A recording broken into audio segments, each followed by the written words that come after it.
ভাই আপনার কাছে একটা সাধারণ জ্ঞান আমি একটা প্রশ্ন করব, মুন্সিগঞ্জ কোন নদীর তীরে অবস্থিত, এটা কি মনে আছে? হ্যাঁ, অবশ্যই। কারণ আমি যদি আপনাদেরকে উত্তর দিয়ে যাই তাহলে আমার প্রথমে খেয়াল করতে হবে আমাদের কুমিল্লা দাউদকান্দির পাশে হচ্ছে মুন্সিগঞ্জের গজরিয়া থানা। যদি আমরা গজরিয়ার পাশে লক্ষ্য করি তাহলে আমরা জানতে পারি যে ওটা হচ্ছে মুন্সিগঞ্জ মেঘনা নদীর তীরে অবস্থিত।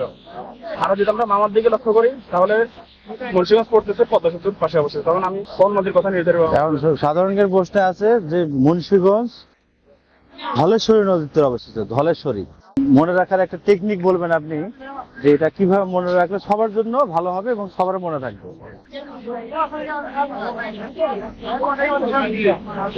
আমি অসুবিধা আমার মধ্যে আসতেছে না, আপনি আচ্ছা, আমরা একটা টেকনিক বলি, দেখেন আপনার ভালো লাগে কিনা। আচ্ছা, মুন্সিগঞ্জ মুন্সিগঞ্জ এখানে আপনি ভাগ করেন, দুই ভাগ করেন মুন্সিগঞ্জ। মুন্সি আর গঞ্জ। একটা আছে মুন্সি আর একটা আছে গঞ্জ। আচ্ছা, আপনি বলেন মুন্সিরা সব সময় কি কাপড় পরে ঘোরাফেরা করে? হ্যাঁ, ধলা কাপড় না? হ্যাঁ, অবশ্যই আমরা। ধলা মানে কি, সাদা না? হুম, তাহলে মুন্সিগঞ্জ ধলেশ্বরী নদীর তীরে অবস্থিত, এটা কি আমরা এভাবে বলতে পারি?